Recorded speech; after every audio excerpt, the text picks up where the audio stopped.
All right, percent yield problems. Again, print out the sheet if you want. You can practice or try the problems out first, and then you can listen to the answers. You can try it afterwards, after you've already seen it explained. You can do whatever you want, but I do recommend you get some practice with this. All right, percent yield is just like a grade.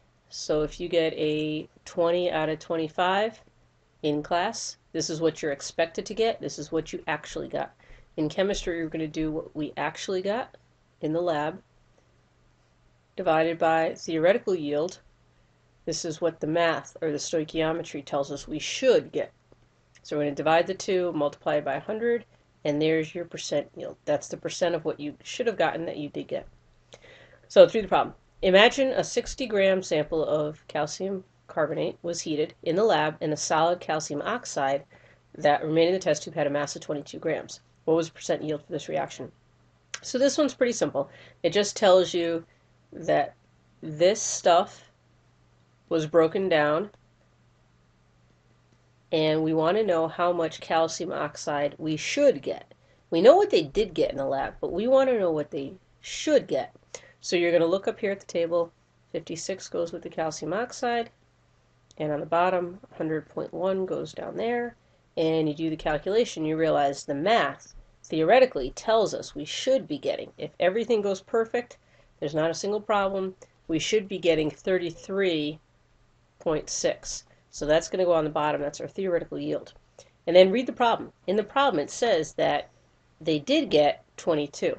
So you're going to do 22 divided by 33.6, and there's your percent yield.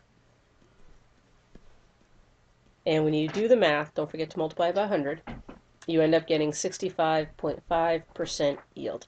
So you got 65.5% of what you're expected to get. That's it. Let's do the next one.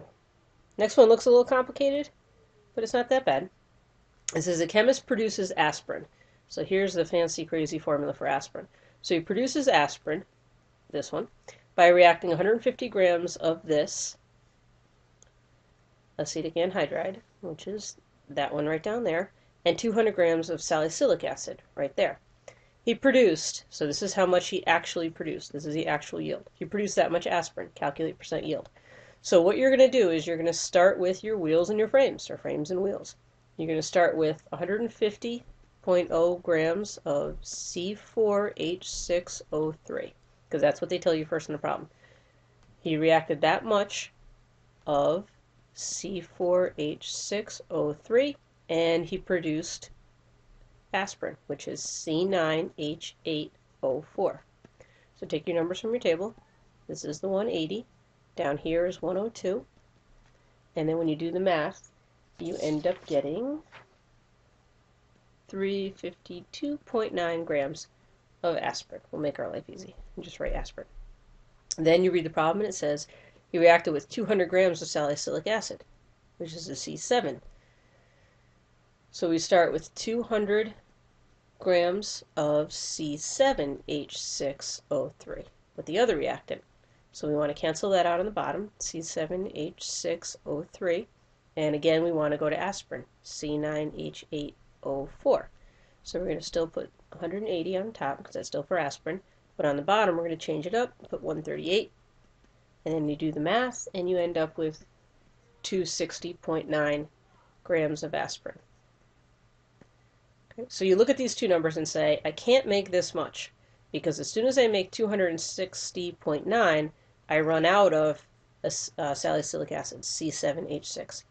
So now I know I'm only going to make 260.9 if everything goes perfect. This is going to be my theoretical yield. And you read the problem, and you realize you're told that he actually produced 223.5. So you're going to write 223.5 up here. This is the actual yield, what people do in the lab.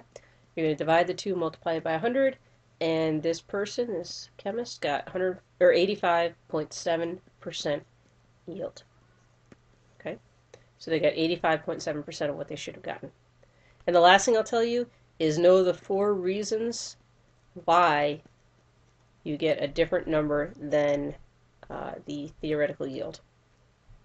What could possibly cause you to get something other than 100% yield? Okay, make sure you know those and can discuss those.